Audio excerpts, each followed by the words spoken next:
আজকে নতুন রেসিপি সজনার চচ্চড়ি করবো তো, তাই ওই যে ইয়ে দেবো, রসুন দেবো, তারপরে একটু পেঁয়াজ দিব, তারপরে দিব লঙ্কা দিব, তারপরে আলু সজনা একসঙ্গে মানে মাখা মাখা করবো। চচ্চড়ি দিলাম, এই যে আগে তেল দিলাম, তারপরে পাঁচফোড়ন সংবাদ, তারপরে দিব তোমার সজনা দেবো, দিয়ে একটু নাড়াচাড়া করে তারপরে দিব এখন এই যে সজনা,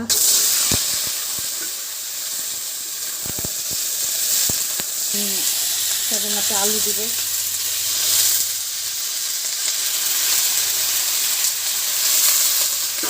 আলু দিয়ে লবণ হলুদ দিব এখন,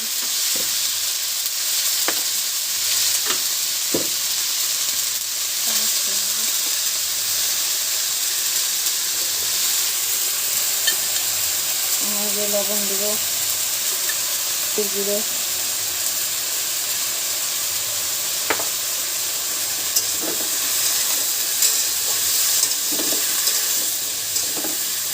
স্টার্ট। এখন মশলাটা দিলাম, সব আদা রসুন পেঁয়াজ লঙ্কা সব বাটা একসঙ্গে দিয়া, তারপরে একটু টমেটো দিয়ে দেবো, দিলে ভালো লাগে, টকটা ভালো থাকে। তারপরে নাড়াচাড়া করে ভাজা দিয়ে ঢেকে দিব, নাড়াচাড়া হলে একটু ঢেকে দিব, ভালো করে নাড়াচাড়া করে মশলাটা ভাজা হলে ভালো লাগবে। এখন যদি জল দিলাম, ভিডিওটা দেখে কেমন ভালো লাগবে লাইক কমেন্ট শেয়ার করো।